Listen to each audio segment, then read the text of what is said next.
Halo, perkenalin nama aku Fabian Brian Fauzan. Jadi di kesempatan kali ini aku pengen ngomongin soal Gen Z dan media sosial. Gen Z sendiri itu sebetulnya apa sih? Gen Z itu adalah generasi yang lahir di akhir tahun 1900-an sampai awal tahun 2000-an.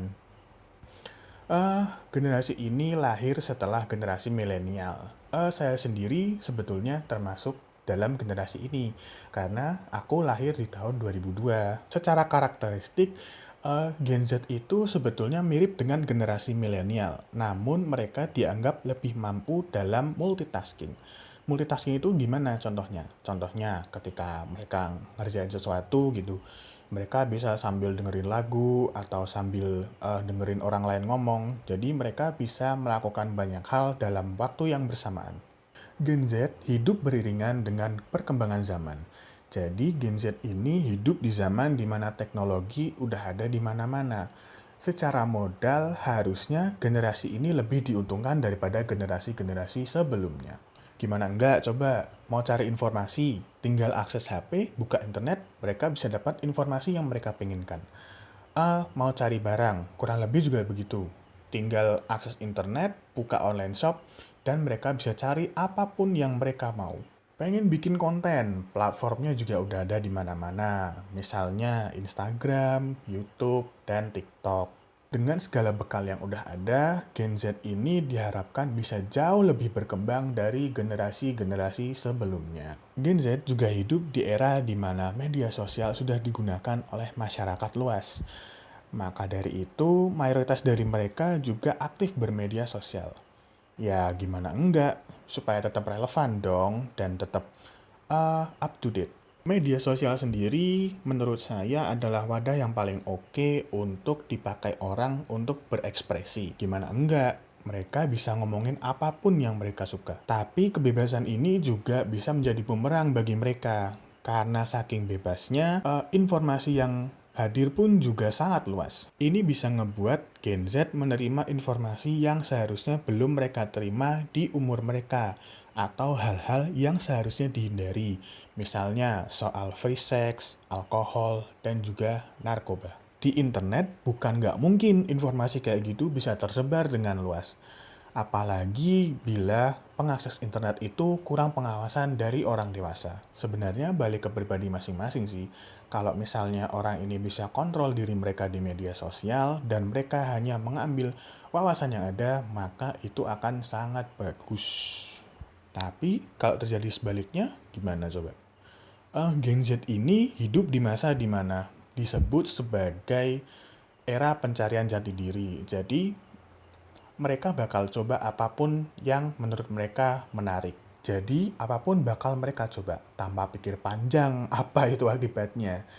Ini kan bisa bahaya ya. Belum lagi kalau misalnya lingkungannya juga berperilaku seperti itu, maka besar kemungkinan orang itu juga bakal ikut-ikutan kayak lingkungannya. Karena itu juga jadi besar potensinya mereka bakal coba hal-hal yang seharusnya nggak mereka lakukan. Nah, tadi kan ngomongin soal ikut-ikutan nih. Gen Z juga pasti sering dong ikut-ikutan apapun yang lagi tren di media sosial. Gen Z pasti sadar betul potensi dari sosial media itu sendiri. Dari sosial media ini mereka bisa dapat keuntungan, misalnya dari paid promote, endorsement, dan YouTube AdSense. Nah, itu semua bisa diperoleh dari mana coba? Ya dari popularitas mereka di media sosial. Karena itu juga yang mendasari alasan kenapa orang pengen jadi populer di media sosial. Akibatnya, ya mereka jadi kecanduan media sosial. Mereka bakal takut merasa ketinggalan informasi terkini, terus nggak gaul kayak teman-temannya, begitulah kurang lebih. Padahal media sosial ini juga bisa ngasih dampak buruk loh ke diri kita.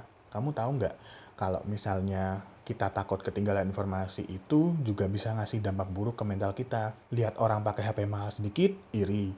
Lihat orang bisa jalan-jalan ke luar negeri, iri. Lihat orang pakai mobil baru, iri. Padahal semua itu bisa direkayasa loh. Tujuannya apa? Ya untuk menarik follower. Makin banyak followermu, makin besar juga potensi kamu bisa ngasilin uang dari situ. Faktor lain yang ngedukung opini soal media sosial itu bisa berdampak buruk ke mental kita adalah ya balik lagi ke soal kebebasan tadi. Jadi di media sosial ini kan orang bisa bebas ngomongin apapun yang mereka mau. Mulai dari ngomongin hal-hal yang positif seperti ngasih support, ngasih pujian, sampai ke hal-hal buruk misalnya dia mencaci maki orang-orang gitu. Kalau misalnya kamu siap mental sih nggak apa-apa. Kalau enggak, gimana ayo? Media sosial itu bisa diakses tanpa identitas asli dari diri kita. Inilah yang ngebuat orang-orang berani ngelakuin apapun yang mereka suka di media sosial. Karena apa? Karena identitas asli mereka masih terlindungi.